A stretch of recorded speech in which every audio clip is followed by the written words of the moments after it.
All right, let's assign some oxidation numbers here. You'll want your rules to do that. Oxidation numbers of free elements are always 0, so that helps things. Oxidation numbers of monoatomic ions are just the charge. All right, so here's where things get a little bit tricky. So here, this is a neutral compound, so they all have to add up to 0. So you can do a little bit of algebra here if you want. This is an ionic compound, so it's not that hard. You've already figured this kind of thing out. All right, so but the rules would say you look at the metal cation first. Copper can either be +1 or +2. We don't know which one it is. So we look at the non-metal table. You'll find group 7A has a charge of -1. So copper has the charge of +2. Charges equal oxidation numbers in ionic compounds. Now, here's where one gets a little weird. This is a molecular compound. There's no charges in molecular compounds. That's correct.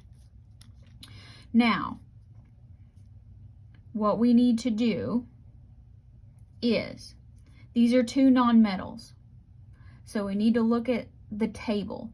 Now, most of you are going to go, okay, we go from left to right. We look at carbon. Well, carbon's not even on that nonmetal table. First of all, go down the table. The first one you get to is hydrogen. Hydrogen is +1. How many of them do we have? 4. This is a neutral compound, so they all have to add up to 0. So we have 4 pluses, so this carbon has to be -4.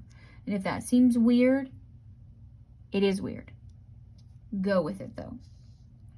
All right. Now, polyatomic ions. This can be a little bit tricky too. So here, this is the dichromate -2 polyatomic ion. So all of these oxidation numbers have to add up to -2. So let's kind of write this with algebra here. 2 times Cr plus 7 times, this is an O for oxygen, not a 0. That's going to equal -2.